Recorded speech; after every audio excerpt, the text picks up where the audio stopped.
سلام، بیننده افغانستان 1400 از شبکه جهانی یک هستید. من رشاد زریر میزبانتان هستم. حمله امارت اسلامی بر پاکستان، آیا انتقام پکتیکا گرفته شد؟ تنش‌ها میان کابل و اسلام آباد به اوجش رسیده و پس از درگیری شدید میان نظامیان دو کشور در مناطق مرزی خوست و پکتیا که تلفاتی بر سربازان پاکستان وارد شده، وزارت دفاع امارت اسلامی گفته انتقام پکتیکا را گرفتیم. این در حالی است که دولت پاکستان از حملات هواییش دفاع کرده و سخنگوی ارتش این کشور هم گفته جان یک پاکستانی برای ما ارزشمندتر از کل افغانستان است. اما این تنش‌ها به کجا می انجامند؟ عواقب حملات هوایی پاکستان و پاسخ تلافی جویانه امارت چیست؟ پاسخ این پرسش ها را در این بحث خواهیم جست با حضور آقایان توریاله زازی، آگاه روابط بین الملل که از اسکایپ همراه ما هستند، و سید هاشم جوادی بلخابی، کنشگر سیاسی که در استودیو هستند. ممنون از هر دو مهمان. و آقای بلخابی، آنگونه که وزارت دفاع گفته مراکزی که حملات هوایی را سازماندهی کرده بودند علیه افغانستان را در او طرف مرز هدف قرار داده سربازای افغانستان، فکر میکنید این انتقام حمله پکتیکا است؟ بسم الله الرحمن الرحیم و تقدیم سلام خدمت شما همکاران محترم شما، مهمان ارجمند برنامه زازی صاحب و بینندگان تلویزیون وزین و جهانی شما. مسئولین امارت اسلامی افغانستان حقیقتا چنانچه که وعده شده بودند از خاک افغانستان تجاوز و یا تعدی و یا ناامنی به هیچ کشور متوجه نمیشه. تا حال چنین بوده. دلیل مسئله بر این هست که افغانستان تنها یک همسایه نداره که او پاکستان باشه. برعکس با پاکستان، مردم افغانستان با مردم پاکستان تعلقات فراوانتر دارند تا دیگر همسایه ها. همسایه های دیگر افغانستان با تفاوت های بیشتر نسبت به ملت پاکستان در قبال افغانستان شکایتی ندارند و بلکه راضی هستند و تمجید میکنند که امارت اسلامی افغانستان یک دولت مسئول بوده و هیچ گونه تجاوز و یا هر گونه توطئه بر علیه اونها نشده و برعکس هم مبارزه با مواد مخدر و تروریسم در افغانستان مشهود بوده. چطور میشه که دولت پاکستان با وجود مشترکات فراوان بین ملت پاکستان و ملت افغانستان و همسایگی به اصطلاح در یک مقدار خیلی مرزی گسترده در بین دو کشور و رفت آمدهای فراوان، خویشاوندی ها و صدها مسائل دیگه، دولت پاکستان چنان شکایتی را داره و یقینا که ملت پاکستان به این عریضه و شکایت علیه ملت افغانستان و امارت اسلامی همگام و همراه دولت پاکستان یقینا نیست، به لحاظی که این ادعا بدون اساس و پایه هست. بنابراین تجاوزاتی که پاکستان انجام میده جهان هم متوجه هست، ملت پاکستان هم و بعضی احزاب داخل خود پاکستان هم درست. پس با همین مقدمه بسیار درست شما، حالا پاکستان حمله هوایی انجام داد با این ادعا که TTP را هدف قرار داده، اما ما دیدیم که نزدیک 20 کودک و 10 غیر نظامی کشته شدند. حالا امارت اسلامی هم حمله کرده به خاک پاکستان و گفته نظامیاش را و مراکزش را هدف قرار دادیم. ارزیابیتون چیست از این زد و خورد؟ بله، اگر چنانچه که مدعی و مدعیون علیه اظهاراتی بکنه، طبعا در یک محکمه عادی هم زیاد قابل سمع نیست. قاضی مستقل و افرادی بی‌طرف باید قضاوت بکنه. یوناما قضاوت کرد که کسانی که شهید شدن کودکان بودن و بانوان بودن، احیانا غیر نظامیان بودن، اگر مردی هم بوده نظامی نبوده، و این بدون این که قبلا امارت اسلامی قبلا به اونها تعدی یا تجاوز یا احیانا حمله صورت بده. این اتفاق پیش آمده، یعنی اونها ابتدا به تجاوز شروع کردن، ابتدای به تجاوز. پس این حقشان بود حملات امارت به اونها؟ بله، ابتدای به تجاوز از ناحیه اونها شده. امارت اسلامی افغانستان طبق وعده یک عکس العمل نشان داده و در عکس العمل هم ما شما شنیدیم از رسانه‌های جهانی که نظامیان پاکستان و پست‌های پاکستان و بعضا گفته شده بود که پاسگاه‌های مرزی پاکستان که عموما نظامی ها هستن و اونها مورد حمله قرار گرفته و این یک عکس العمل مردانه هست در مقابل یک عکس العمل ناجوانمردانه. امارت اسلامی به همین حمله اکتفا میکنه یا حملات دیگه هم در کار خواهد بود؟ بیشک مردم با توجه به اینکه مقامات امارت وعده تلافی دادند انتظار داشتند که پاسخ پاکستان داده شود، همین بود یا ادامه خواهد داشت؟ طبعا در این طور مسائل کلان بین دو کشور حکمت ها و مصالح مختلفی لحاظ میشه از طرف مسئولین نظام. درست. اون چی که ما یقین و باور داریم، ملت افغانستان یقین و باور داره که نظامی های افغانستان از این ملت و این ملت تا حال مورد استعمار و یا غلامی هیچ قدرتی در جهان قرار نگرفته.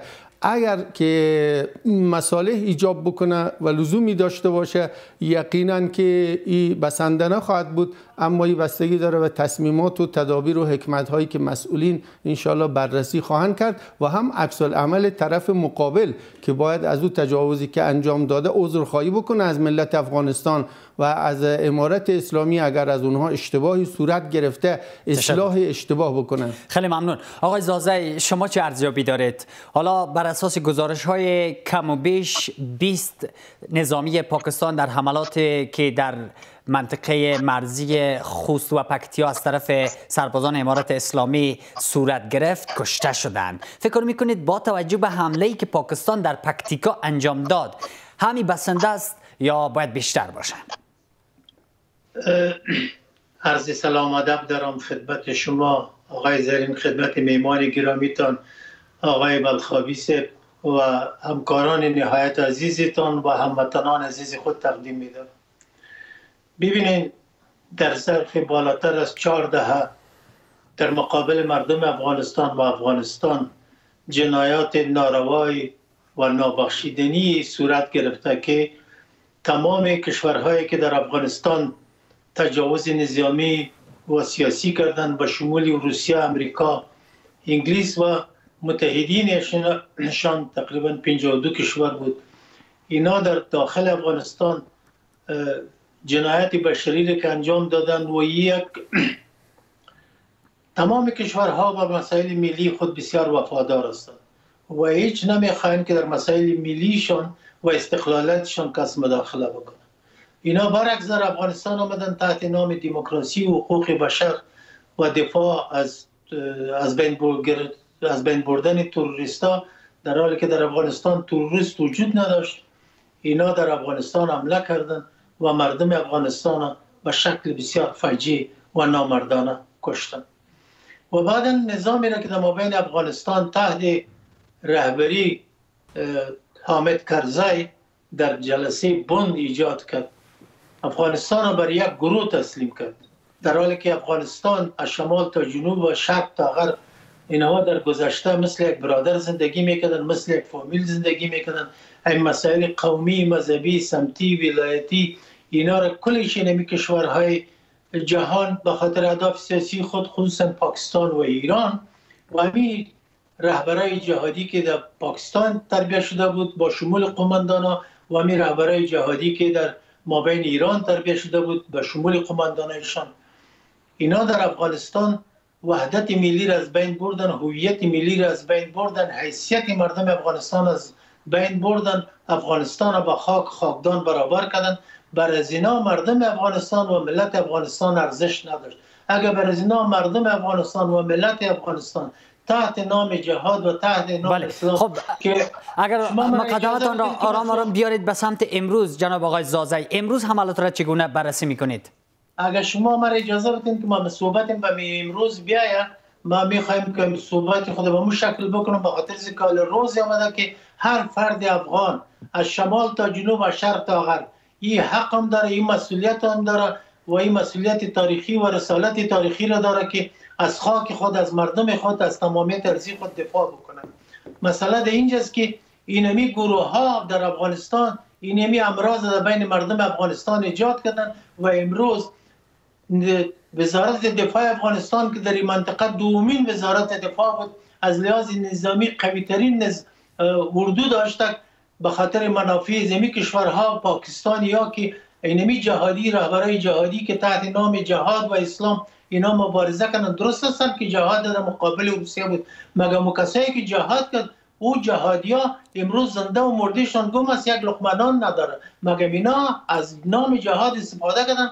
وزارت دفاع افغانستان تجهیزات نظامی هوایی و زمینی را کبار ساختن برای پاکستان دادن. امین ربانی قرارداد کرد که پاکستان طیاره و تانکای افغانستان سرزونا فروختن و حرکتن از بین بردن. اگر او امروز ما اونو وزارت دفاع را می داشتیم، امروز درست. پس آقای زازایی اینها بستری شد که آنچه امروز اتفاق افتاد را زمینه سازی کردن. حالا امروز چی؟ بله، اگر او موجود می بود پاکستان امروز جرأت نمیکرد که سر افغانستان حمله میکرد. پاکستان میفهمه که افغانستان نه قوای هوایی داره نه دیگه داره و این جرأت کرده که سر افغانستان حمله بکنه. و در قدم دوم امی که آقای ملا یعقوب وزیر سرپرست وزارت دفاع در مقابل پاکستان یک گفتار بسیار غیرتی داشت و حمله کرد سر تانه های پاکستان. در حدود 20 نفرش کشت، یک چند نفر پاکستانی ها را هم زنده گرفته و اینا در مابین برمل ولسوالی پکتیکا 22 طفل کشتن و غیر از خانما و مردا را کشتن که در حدود 61 نفر میشه. در اینجا تقصیر و گناه از امی کشورهای غرب است، از امی انگلیس و امریکاست که به خاطر اینکه امی پاکستان توسط انگلیس بر هند برطانوی دی منطقه به خاطر اهداف سیاسیشان ایجاد شد. و اینا چرا نمیخوایم که امروز جنایت را که در مابین افغانستان انجام دادن، چرا امریکا یا ملل متحد وزیر خارجه پاکستان تشکر زازای صاحب، این که چرا بعداً در نوبت بعد از شما خواهم جست پاسخش را و برمیگردم به آقای بلخابی. شما در صحبتاتون همیشه و حالا هم تاکید بر مشترکات بین دو ملت پاکستان و افغانستان داشتید، اما جالب است که پارسال عاصم منیر رئیس ارتش پاکستان جمله را که حالا من نقل قول میکنم گفت و همین جمله را همین دیروز سخنگوی ارتش پاکستان شریف چودری گفت. جمله ای است که یک شهروند پاکستانی ارجحیت داره به کل افغانستان. اگر دو ملت برادرند چرا دولت یک چنین نگاهی؟ آیا این مقایسه منصفانه است در صورت که دو ملت مسلمان هستند، انسان هستند و ویژگی‌های تباری زیادی هم دارند؟ واقعیت اینطوریه که دولت پاکستان مدعی دموکراسی است. نه در دین دموکراسی دولت پاکستان و نه در شریعت اسلامی که اونا جمهوری اسلامی پاکستان میگن، اگر تنها به حرمت همون نام باشه، و نه از نظر وجدانی و حقوقی در هیچ کجای دنیا یک چنین اهانتی روا نیست به یک ملتی به هر نحوی که باشه. همه انسان ها در شریعت اسلامی و در دین دموکراسی اونها و غربی ها که ادعا میکنن حقوقشان و دماغشان و عزت ایشان برابر هست. بنابراین یک چنین ادعای به اصطلاح متکبرانه یقینا پیش پروردگار تعالی و خون شهدای افغانستان که در دفاع از شریعت شده ریشه و انگیزه یک چنین اظهاراتی به نظر شما چی است؟ اولا عدم آگاهی یا عدم پابندی به شریعت اسلام. یک مسلمان چنین ادعایی نمیکنه. چرا؟ صریحا مخالف شریعت اسلام است. هیچ انسان به هیچ انسان دیگه برتری نداره الا به تقوا. و آیا اردوی پاکستان یک اردوی با تقوا هست؟ نه، بلکه همون اشخاص اهالی قریه، کشاورز و دامدار و زارع پاکستان و افغانستان به عقیده ما مومن‌تر از افسرهای پاکستان عملا معلوم میشه. و بنابراین از اون جهت این ادعا یک ادعای متکبرانه و دور از اخلاق، دور از دموکراسی به تعبیر اونها، دور از شریعت و یا از ناآگاهی و یا از کبر و نخوت و یا از وابستگی به کشورهایی که اونا غلامی و کشورها را میکنن. حال ما دیدیم در دانشگاه های پاکستان چند وقتها پیشتر که اوجاها ایابوزه ها به مهاجرین بود، هنوز به سردرب دانشگاه های پاکستان علائم بریتانیای کبیر هست. هنوز اینها به اونجا نرسیدن که فرهنگ بریتانیا را از سردرب دانشگاه خود حذف کنند. دانشگاه خب به هر حال مصدر همه فرهنگ و خدمات یک کشور. آنگونه که آقای زازی باور دارند آسیب پذیری ها و نقاط ضعفی که در طول تاریخ برای افغانستان ایجاد شده بود، این جرأت برای پاکستان داد که حمله کنه به خاک افغانستان یک بار دیگه. شما همسو هستید که آیا افغانستان شرایطش در مقایسه پاکستان ضعیف بود که جرأت کرد حمله کنه؟ از جهات تجهیزات نظامی ممکن که طبقی که استاد فرمودن در چند نوبت اردوی افغانستان، ارتش افغانستان متلاشی شد به هر دلیلی که بود. یک زمان بعد از خروج شوروی، یک زمان در زمان مجاهدین، یک زمان و الی آخر ارتش پاکستان متلاشی شد و او هم دسیسه پاکستان و یا کشورهای شرق و غرب بود، نه ملت افغانستان. بنابراین از لحاظ فیزیکی و تجهیزات حساب کنیم فرمایش استاد درسته، اما ملت افغانستان بنابر تجربه گذشته یک سرمایه‌ای دارن، یک سلاحی دارن، یک تجهیزاتی دارن که هیچ کس در دنیا نداره و ارتش پاکستان هم نداره. ملت پاکستان جایگاهش محفوظ، برادرای ما هستند، اما ارتش پاکستان که یک ارتش غلام به تعبیر ما هست، مستقل نیست، هنوز دانشگاهشون اینها از علائم بریتانیای کبیر پاک نکردن. بنابراین و دیگه خیلی زیاد دلایل هست که اینا وابسته هستن. آمریکا را اینها پایگاه دادن، آمریکا را اینا راه دادن برای ورود به افغانستان و تجاوز به افغانستان و کشتار و در این حمله هم تصمیم دست خود پاکستانی ها نبوده. زعم بری هست که هر آن کس که نان دهد فرمان دهد. نان اردوی پاکستان را آمریکا و اروپا یا ناتو علنی و مخفی میده. تجهیزاتی که میده هیچ کدامش ساخت پاکستان نیست، همگیش ساخت آمریکا و اروپا هست. بنابراین اونها اگر نان به اردوی پاکستان میده، فرمان هم میده، اما ملت افغانستان و اردوی افغانستان با قناعت زندگی میکنه و با استقلال زندگی میکنه و با شجاعت زندگی و با ایمان. سرمایه‌ای که اونا ندارن و ملت افغانستان داره، او سرمایه ایمان، شجاعت و غیرت هست. ممنون. برمیگردم به شما. بیننده‌های گرامی، درنگ کوتاه داریم و برخواهیم گشت. سلام مجدد. آقای زازی، قرار بود سفر محمد صادق و دیگر دیپلمات‌های پاکستان به کابل به این هدف باشه که مشکلات حل شود، جنجال‌ها فرو بکشه و روابط بهتر شود، اما چرا معکوسش شد و دقیقاً بعد از سفرش روابط به حد بالا و حساسی تنش‌زا شد، حملات شروع شد و حتی درگیری مرزی؟ ببینید، ما در تمام مصاحبه های خود گفتیم که ما هیچ وقت باوریم سر مسائل جلساتی که در ملل متحد کشورهای جهان دوحه صورت میگیره و این نماینده های کشورهای غربی که در مورد افغانستان تعیین میشه یا نماینده پاکستان یا ایران، روسیه در مورد افغانستان تعیین میشه، ما سخنهای از اینا پیش ما قابل باور و قابل قبول نیست و به اندازه یک سری موی ارزش هم نداره، به خاطر اینکه اینا به خاطر اهداف سیاسی خود میاید. ما بزرگترین سرمایه ما همین ملت ماست که کشورهای دیگه جهان نداره، مخالفین سیاسی داره.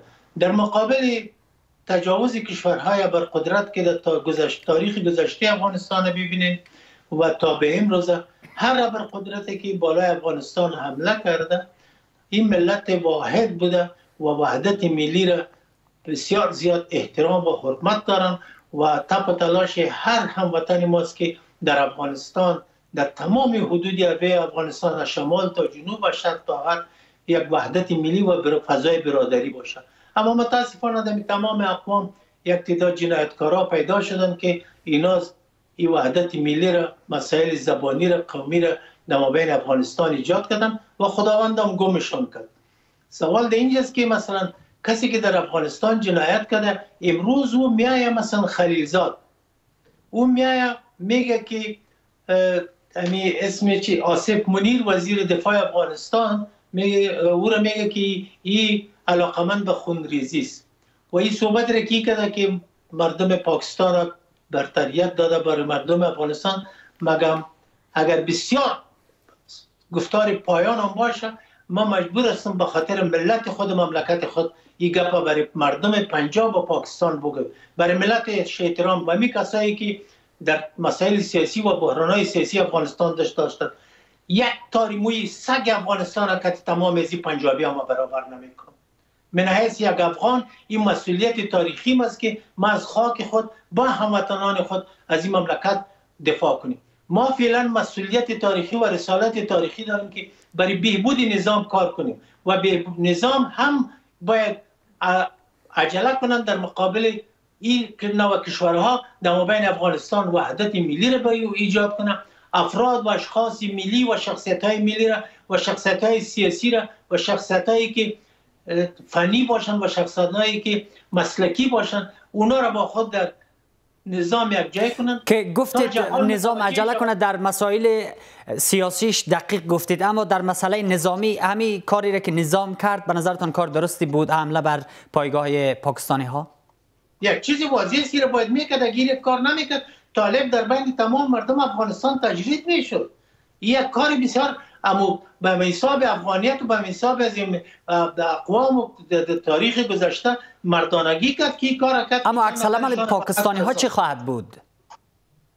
نفهمیدم. عکس العمل پاکستانی ها چی خواهد بود؟ آرام میشینن بعد از این؟ پاکستانی ها خواستم پیدایش تا به امروز آرام ننشستن. ما یک قصه برای شما بکنم، ببخشی که این قصه تکراری هم است، لازم نمیبینم اما حال روزش رسیده که باید او را بگم. در سال 1951 در تاریخ 16 اکتبر در کمپانی باغ که اسمش لیاقت علی باغ مانده، در اونجا 100,000 نفر بود که اولین صدراعظم پاکستان بود که برای مردم پاکستان صحبت میکرد و او در صحبت‌های خود دو حرف بسیار ناروا زد. یکی گفت که اگر من خواسته باشم در ظرف 2 روز افغانستان میگیرم، و دومی دیگه این خاصی گپ این دفعه میزنم گفت که اگر خواسته باشم دختره افغانستان میارم اینجا دمی سر زمین صفحه برای شما میرقصانم. بچه بابرکخان زدران، سید اکبرشاه زدران اینجا شیشته بود، بچهش همراهش بود.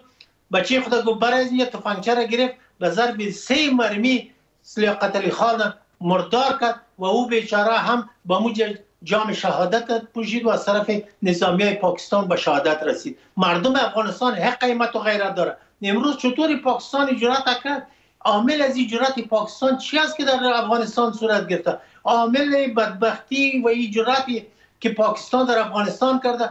بازم میگم، امروز هم میگم، کجاست رهبرای جهادی که در مقابل روسیه جهاد کرده؟ چرا در مقابل پاکستان، در مقابل از کشورهای غربی جهاد نمیکنن؟ اینا کفر بین کفری و روسیه و یا چی تفاوتی وجود داره؟ برعلاوه برخورد بعد میکنن، روزم دفاع از پاکستان میکنن. یگانه جنایتی که در تاریخ افغانستان در مقابل مردم افغانستان، در مقابل استقلال افغانستان، حدود عربی افغانستان انجام داد 8 رهبر جهادی در پاکستان و 8 رهبر جهادی در مابین ایران بود با شمول قماندانایشان. تشکر. برمیگردم به شما آقای بلخابی. صحبت‌های پیشتر شما بود که درست افغانستان قدرت نظامی در مقایسه با پاکستان بلندی نداره، اما گفتید مردم افغانستان معنویات دیگری دارن. حالا آقای متقی هم هشدار داد پاکستان را که از شکست امپراتوری‌های بزرگ مثل انگلیس، روس و آمریکا در افغانستان درس بگیرید. ترکیبی از صحبت شما و صحبت آقای متقی، من میتونم از شما برداشت بکنم که آیا پاکستان با وجود همه قدرتش در برابر افغانستان کوتاه خواهد آمد؟ واقعیت اینطوره، همینطوری که اشاره شد به زعم ما و بر حسب تجربه و ظواهر و ادله، پاکستان یک دولت مستقل نیست. از اون جایی که یک دولت مستقل نیست، منتظر فرمان از غرب، از ناتو منتظر میشه. اگر اونها بگن که خود رو به آتش بنداز، این چون و چرا نمیتونه و میندازه و این خود رو به آتش انداختنه. همین مرحله که به افغانستان بی‌اعتنایی و بی‌احترامی لفظی که شما اشاره کردین، متکبرانه و یایی که حمله هوایی، بازی با دو شیر، بله، این خود را با آتش انداختنه و به فکر بیرون شدن خود از این آتش نشده که اگر به این آتش خود میندازه باز کی را بیرون بیاره. چرا؟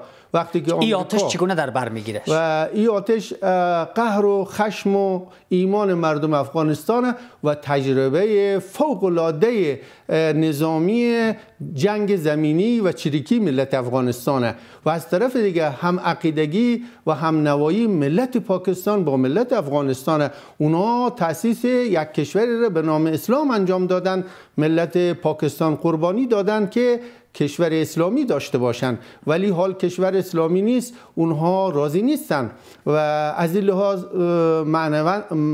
لحاظ معنوی ملت و مردم افغانستان با ملت و مردم پاکستان به یک عقیده و یک راستا میاندیشن. تنها میمونه تجرید میشه نظامی هایی که اونا از خارج فرمان میگیرن، بنابراین اونها نمیتونن خود تصمیم بگیرن که مکررن حمله بکنن یا نکنن، منتظر فرمانن.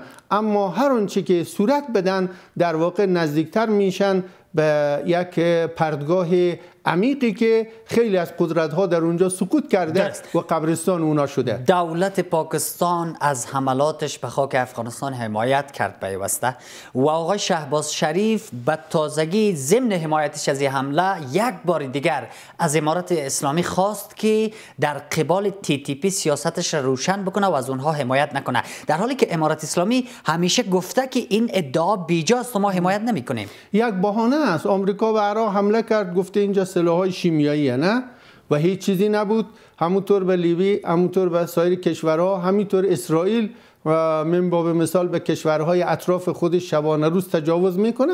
اینا همه بهانه‌های واهی هست و این شاگرد همون آمریکا هست، اردوی پاکستان، از همون مکتب درس خونده و به همون بهانه و حیله و تزویر مزاحمت میکنه، ولی عاقبتش رو باید میفهمید و اگر نفهمیده حال بفهمه که به خیر پاکستان نیست و به ضرر پاکستان. اگر در دفاع از کشور و دین در افغانستان فرزندان افغانستان شهید شدن، شهیدن، حال اگر موقعش پیش بیاید و باز هم شهید بشن، شهیدن در دفاع از ناموس و دین و شریعت و سرزمین. اما ارتش پاکستان به فرمان کفر اگر به ما تجاوز میکنه، دنیا و آخرتش را از دست داده و در همین دنیا هم رسوا میشه مثل بقیه متجاوزین و در آخرت هم به فرمان چه کسی او تجاوز میکنه به ما و شما. TTP مردم پاکستانه، نه مردم افغانستان، و او پیش از امارت اسلامی وجود داشته و او ناراضی هست از سیستم دموکراسی ادعایی دولت پاکستان و ارتش پاکستان. شعار او چی هست؟ شعار او شعار شریعت هست و دین هست. دین و شریعت رو ملت افغانستان نیاورده، پیامبر اسلام آورده برای تمام امت، برای مردم پاکستان هم آورده. اونا از دین خود دفاع میکنن. اگر پاکستان اونا رو خوارج نام میکنه، اگر هر چیزی که نام میکنه، این نام های تروریست و خوارج و غیره هم اصطلاحاتیه که غرب به ارمغان آورده در میان مسلمان ها و در واقع ملت پاکستان از دین خود دفاع میکنه و در داخل پاکستان هستن، ارتباط به دولت امارت اسلامی ملت افغانستان نداره. و این فراافغانی که دولت پاکستان میکنه جهان میفهمه. خیلی ممنون آقای زازی. یک ارزیابی از وضعیت داخلی پاکستان شما هم داشته باشید. اوضاعش گاهی به حد بحرانی میشه که احتمال تجزیهش میره. واقعا با TTP و آزادیخواهای بلوچ و از گوشه و کنار نشانه های ناامنی های زیادی را تجربه کرده. فکر میکنین آیا پاکستان آنگونه که ادعا میکنه از طرف افغانستان تهدیدی متوجهش هست که افغانستان بخواه او تهدید را رفع بکنه؟ ببینید در کشورهای جهان نظر به تجاربی که داریم هیچ مبارزه بدون نتیجه نمیمونه. مردم پاکستان مسئولیت دارن که در مقابل از این نظام جنایتکار خود مبارزه باید بکنن و یک جمهوریت واقعی را در مابین پاکستان به وجود بیارن، نه جمهوریت میراثی که نواز شریف و شهباز شریف و یا مثلا حزب بی‌نظیر بوتو بود یا در مابین دمی چندین دهه که ما در نیم قرن میبینیم این همیه در مابین پاکستان در سر قدرت هستن و این رهبرای نظامی پاکستان از ضیاءالحق تا به امروز اینا طرف زمین کشورهای انگلیس تعیین میشن و اینا فقط مردم پاکستان در پاکستان صلاحیت و قدرت و حاکمیت ندارن.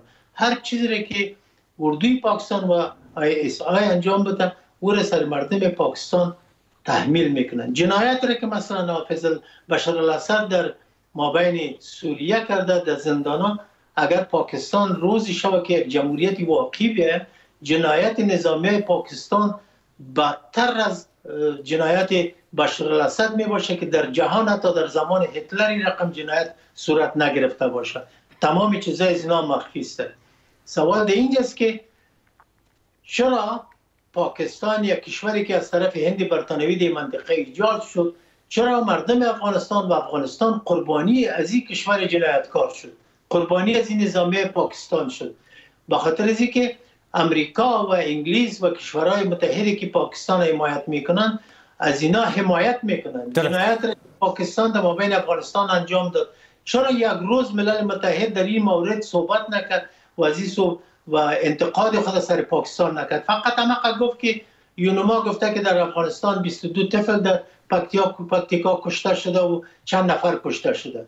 اما اگر از جانب طالب، من پیشترم گفتم یک واقع صورت بگیره در ببینید یک قضاوت همی واقع همی حق نام خداست.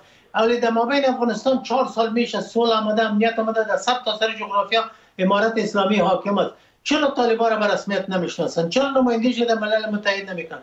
مگر در این مورد در یک قسمت که از خود اشتباهات طالبان هم وجود داره که جهان به اجازه داده سر از اینا انتقاد و تعرض بکنند. اگر مقایسه آقای زازی داشته باشین از قدرت نظامی پاکستان و افغانستان که روشن است، اما آقای بلخابی مثل که آقای مولوی متقی گفتند به این باور هستند که پاکستان باید از افغانستان، از مردمش و شجاعتش بترسه که درگیر یک آتشی نشه که خودش را بسوزانه. شما موافق هستین پاکستان باید بترسه از افغانستان؟ یک چیزی واضح است، به خاطر از اینکه افغانستان بر تمام جهان معلوم است که کشوری است که هر قدرتی که بالای افغانستان حمله کرده به شکل بسیار شرم‌آور شکست خورده. از تاریخ گذشته رو ببینید، در قرن آخر ببینید که مثلا روسیه و آمریکا و متحدینشان با چی شکست شرمانه مواجه شدن. مگر پاکستان هم من میشناسم، پاکستان مردمش بسیار ترسو و بزدل است. در وقت داود خان یک امر سفربری شد، کلگی گریختن. در وقت شهید دکتر نجیب چند راکت که فایر شد سر پاکستان، کلگی از گریختن. اما روزی که شهید دکتر نجیب زنده بود، طیاره جت پاکستان در تشکر خوب اومد. شما اجازه بدین که من میگم خدا بزنم. تکمیل کنین، بفرمایید. اینجا مسائل ملی مطرح است، اینجا مسائل از این مطرح نیست که ما باید 100% صحبت از طالب بکنم و به دفاع از طالب بکنم. این تاریخ باز از تاریخ قضاوت میکنه. طالب پیشتر گفتم صلح را آورده، اما خالیگاهی که وجود داره او است که خود جهان اجازه داده که سر از اینا انتقاد کنه. در دروازه مکاتب، در دروازه تبیر و در دروازه پاهنتون اینا را بسته کردن. این در کدام کشور جهان اجازه وجود داره که مکاتب درش بسته باشه؟ این کشور با کدام طرف رفتنی هستن؟ این طالب باید خودش متوجه شود. 90% طالب نمیخواد که در دروازه مکتب بسته باشه. این برای من مهم نیست که من در بحث‌ها شرکت کنم یا نکنم. برای من ملت افغانستان 40 میلیون ارزش داره. برای ما وحدت ملی ارزش داره. برای ما افغانستان دائمی تاریخی افغانستان تاریخی ارزش داره. حکومت‌ها میره از من، حکومت‌ها میره از من. شما باید طالب به این وسایل، به این صحبت‌ها باید خوش شود که اینا رو ما متوجه اشتباهاتش میکنیم. این صحبت‌های دشمنی نیست. برمیگردم دوباره به شما. خیلی ممنون بیننده‌های گرامی. وقفه و بعد از آن ادامه بحث. باز هم سلام آقای بلخابی. اول بیایید یک پردازش داشته باشین به انتقادات آقای زازی که اینا فکر میکنن امارت اسلامی با یک سری رفتارهاش زمینه ساز شده. شما چه فکر میکنین؟ نظرات دوستان، دانشمندان، نخبگان کشور ما و شما از هر قوم و ملت و مذهب و در هر کجای دنیا باشن یا در داخل کشور از سر دلسوزی و نیکخواهی هست انشاءالله و این قابل قدره. اما هر کس نظر خود داره و ما و شما هم در یک کشوری زندگی میکنیم مثل سایر کشورهای دنیا که رهبری وجود داره، نظامی وجود داره، مسئولینی وجود داره. لازم هست که اطاعت شه. پیشنهاد خوبه، انتقاد خوبه، همکاری خوبه، اما نه در حد خصمانه بلکه به یک حد سازنده. نظرات ایشان حتما از لحاظ دلسوزی و نیکخواهی هست و سایر دانشمندان و ما یقین داریم که رهبری نظام، مسئولین نظام و همینطور حتی که مسئولین میانی و رده پایین به این انتقادات و پیشنهادات توجه خاص دارند. گوش شنوا وجود داره اهمیت داده میشه و بررسی میشه و انشالله تعالی بیفایده نیست. درست. و یقینا موثره. و برمیگردیم به محور بحث. حالا پاکستانی که بر خاک افغانستان حمله کرده متهم است از طرف امارت اسلامی و حتی شواهد امارت اسلامی ارائه کرده که داعش خراسان در خاک پاکستان ریشه داره. ما اخیراً شاهد بودیم که در روسیه تعدادی را بازداشت کردند که قرار بوده به نمایندگی از شاخه خراسان داعش حملات را در روسیه انجام بدن. اگر کشورهای منطقه و جهان شاهد این کارهای پاکستان هستند، چرا اینها ساکتند؟ تنها بحث کشورها نیست، خیلی از کارشناسان و سیاستمداران داخل پاکستان هم در رسانه ها ما و شما دیدیم که تایید کردن نظرات امارت اسلامی افغانستان را که در بعضی نقاط از پاکستان خصوصا در منطقه های از بلوچستان اردوگاه هایی و معسکرهایی وجود داره برای تعلیم و تربیه افراد مسلح غیر مسئول، حالا به هر نام که بگیم، تروریست بگیم یا نام های گروه ها، هر نام که باشه، افراد غیر مسئول اونجا پشتیبانی میشن و تجهیزات و امکانات در اختیارشون. برای چی؟ هر کشور ارتشی داره و پلیسی داره، امنیتی داره، استخباراتی داره، رسمی هست، مشخصه. پرورش یک اشخاصی نامعلومی غیر مسئول در نقاط دورافتاده بنابر اعتراف خود مردم پاکستان و سیاستمدارا به چه منظوره؟ این یقینا به یک نظر سوء هست، به یک نظر بدخواهی هست، چه به روسیه بره یا به افغانستان بیایه یا به سایر کشورهای همسایه بره و این یک اقدام خصمانه هست که در کشور پاکستان جریان داره، گاهی بر علیه هند، گاهی بر علیه افغانستان، گاهی بر علیه روسیه، گاهی بر علیه هر کشوری برای بازخواهی و دسیسه و به اصطلاح به دست آوردن یک امکاناتی، اون هم نه برای ملت پاکستان. ملت پاکستان خیلی به غربت زندگی، خیلی به فقر زندگی میکنه. درست. برای یک عده خاص از سران دو حزب که استاد اشاره کردن و اردوی پاکستان. درست. با این همه تردیدها که نسبت به نیت زمامداران حاکم پاکستان وجود داره، حتی در شما، با این همه انتظار میره که بعد از این حملات رابطه میان کابل و اسلام آباد بهبود پیدا کنه؟ بستگی داره به مسئولین و رهبران صادق یا کاذب پاکستان. خب شما گفتید که اونا مسئولین صادق نیستن. اگر که صادقانه، بر فرض مثال صادقانه و دوستانه و خیرخواهانه به حد و حدود خود و منافع عادلانه خود قناعت کنن، از طرف امارت اسلامی ما شما دیدیم کدام موانعی نیست، بار و بارها اعلام شده. اگر چنانچه خدای نکرده اونها طبق که استادم اشاره فرمودن ما شما آگاهی داریم به دستایس و حیل و تهمت و بهانه‌جویی ادامه بدن، یقینا که مسئولین امارت اسلامی و ملت افغانستان از حق حاکمیت خود و حق فرهنگ و دیانت و شریعت خود دفاع خواهند کرد. نهایتاً یا پیروزی یا شهادت و ملت افغانستان در این میدان همیشه برنده بوده. خیلی ممنون. زازای سب، شما چه اندیشه دارید؟ آیا امیدی به بهبود رابطه افغانستان و پاکستان هست با وجود تمامی پهلوهای بحثی که تا این ثانیه داشتیم؟ از طرف امارت اسلامی هست، اما از طرف پاکستان نیست. به خاطر اینکه پاکستان نمیخواد افغانستان یک نظام قوی داشته باشد. مثلا شما ببینید در ظرف بالاتر از 45 سال، یعنی 4 دهه در افغانستان جنایت بشری جریان داشت. اما از آمدن طالبان در افغانستان یک صلح تامین شده، امنیت تامین شده، سر تمام جغرافیا حاکم است.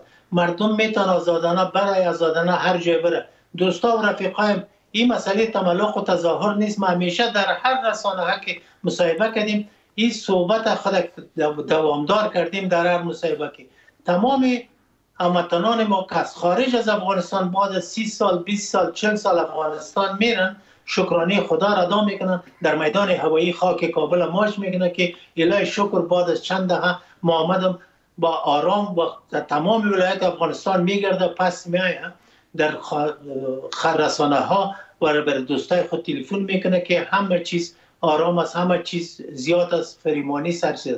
اینمی خود اینمی روش اینمی طالب در مابین افغانستان اینمی کارش اما از عقلانیت کار گرفته در مقابل ازی که در دیگه در مقابل جهان در مقابل از نکنه اما عمل منفی نکنه. اما بدبختانه متاسفانه که جهان نمیخواد که افغانستان آرام باشه، به خاطر از که جهان از دست زمین ملت افغانستان در طول تاریخ ضربه های بسیار شرم‌آور در نصیبشان کرده، شکست داده بر از اینا کلیشان عقده های. پس با جهان چی باید کرد؟ فقط در افغانستان وحدت ملی و تمام مردم افغانستان مثل گذشته وری در حالی که فعلا هم یکی هستند. مثلا یک مثال براتون بگم، رئیس جمهور سابق ایران که در طیاره کشته شد و اخطار داد راجع به نخابی هلمند از خاطر آب. شما ببینید که در تمام افغانستان و در تمام کشورهای جهان چی عکس العمل را به ضد گفتار رئیس جمهور ایران کردن. اینا مردم افغانستان وقتی که از طرف بیرون با افغانستان یک عملیه جنایتکارانه صورت میگیرن، مردم افغانستان ولو که نظام مورد قبولشان باشه یا نباشه پشت نظام خود استاد میشن و از تمامیت ارضی و از حدود عربی خود دفاع میکنن. ما فقط یک آرزو در زندگی خود دارم است که مثل نیم قرن قبل وری مردم افغانستان مثل برادر و خواهر و یک فامیل زندگی کنن و این فضایی را که جهان انتقاد میکنه دیگه میکنه این مردم مسئولیت و تاریخی مردم افغانستان است که در مقابل این تبلیغات منفی جواب بگن و اینا رو دیگه اجازه ندن. و با پاکستان چه باید کرد برای اینکه دیگه این حملات تکرار نشه؟ متوجه نشدم. با پاکستان چه باید کرد؟ چه سیاستی را افغانستان در قبال پاکستان داشته باشه چگونه از تکرار حملاتش به خاک افغانستان جلوگیری شود؟ شما خو همیشه صحبتای آقای متقی سرپرست وزارت خارجه آقای مجاهد سخنگوی امارت اسلامی را میشنوین که ما هیچ نوع خطر از افغانستان برای کشورهای جهان یا همسایه وجود نداره. مگر چرا همسایه؟ مثلا یک مثال براتون بگم، دمی مابین ایران با همین مهاجرین افغان خلاف کنوانسیون جهانی و خلاف کنوانسیون بین‌المللی چی جنایت است که انجام نمیده؟ همین حق اینا از لحاظ قوانین بین‌المللی که خود ایران هم عضویت ملل متحده داره این امضا کرده، این اجازه داره که یک هموطن ما را در مملکت خود اعدام کنه. چندین نفر افغان تا بالید اعدام کرده و اعدام دوام داره. چی نوع جنایت را به امرای اطفال و زنان در مابین پاکستان افسر نظامی پاکستان و پلیس پاکستان انجام نداده؟ ما در افغانستان به نوک چادر زن مادر خواهر احترام داشتیم، مگر در پاکستان این جنایتکارا چی نوع بی‌ناموسی و بی حرمتی در مقابل زنای افغان کردن که کتلغت میزدن، ویدیوهایش موجود است و در موتر مینداختنشان طرف زندان، اطفال زندانی کردن. این خودش چرا امریکا نمیخواد؟ یا امریکا کور نیست میبینه منتها ایست که توسط امی پاکستان که برای موقت این منطقه جور شده. یک گپ دیگه هم باید بزنم که کشورهای جهان در استیج جهانی هیچ وقت در مقابل هند از پاکستان دفاع نخواهد کرد، چرا که هند خودش در منطقه بر قدرت است. ما این اطمینان میتونم برای هموطنان خود که پاکستان تجزیهش آمدنی است، امروز باشه سبا باشه پاکستان باید تجزیه شود. وقتی که بلوچ خانم بلوچ رهبر بلوچا میگه که ما افغان هستم و این پشتونایی که او طرف سرحد هستن، یاره کی به این مشکل مواجه کرد؟ همین انگلیس و همین کشورهای غربی مواجه کرد و پاکستان اهداف سیاسی خود به خاطر مسائل اقتصادی توسط زمین مهاجرین به دست آورد. تشکر. برمیگردم به جنبندی شما آقای بلخابی. اگر قرار باشه پاکستان باز هم بخواه واکنش نشان بده، حمله دیگری انجام بده در قبال حمله نظامیان مرزی افغانستان، اون وقت چه عواقبی متوجه هر دو کشور خواهد بود؟ امید بر این هست که مسئولین پاکستان اندکی بیاندیشن و این معما را پیش ذهن خود حل کنند که کشورهای اروپایی، چندین کشور خرد و کلان هست، کشورهای قاره آمریکا و دو براعظم، با داشتن ادیان و مذاهب و آداب و رسوم مختلف همه مسائلشون رو میتونن با عقل و تدبیر و دموکراسی و منطق حل و فصل کنن و در بینشون نزاعهای خونین اتفاق نیفتاده، به این نزدیکی و اتفاق نمیفته.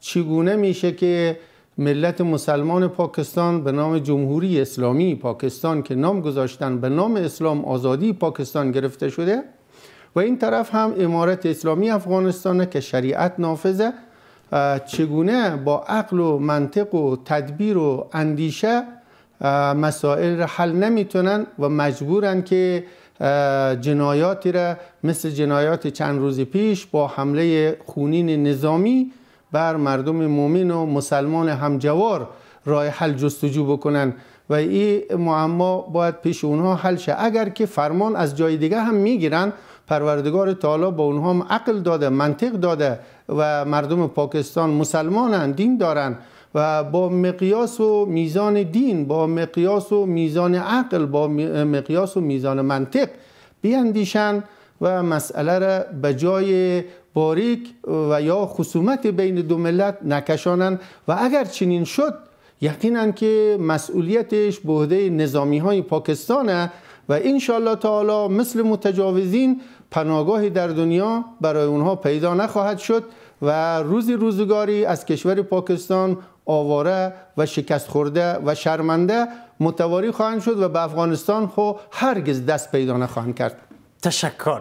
و جنبندی شما زازای سیب، آینده این رابطه ای که بین افغانستان و پاکستان تا امروز خوب نبوده را چگونه میبینین؟ نگاهتان به آینده رابطه اسلام آباد و کابل چه است؟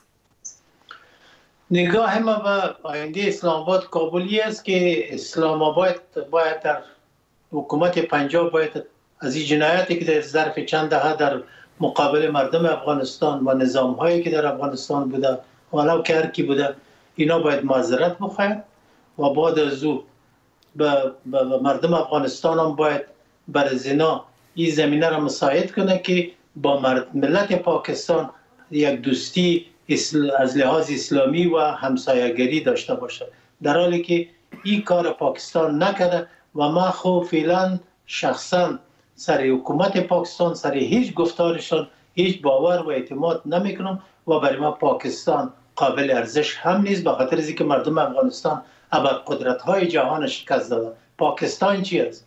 این که اون چند تا طیاره هلیکوپتر و طیاره که در مابین افغانستان وجود داره با اینمی هم میتونه حکومت امارت اسلامی پاکستان به خاکدان برابر کنه. چرا اون غیرت و همت که مردم افغانستان داره او مردم پنجاب و نظامی پاکستان نداره. خیلی سپاس آقایان توریالی زازای آگاه روابط بین الملل و سید هاشم جوادی بلخابی کنشگر سیاسی که در این بحث بودید و ممنون شما که بیننده این بحث بودید. تا دیدار بعد، خدا نگهدار.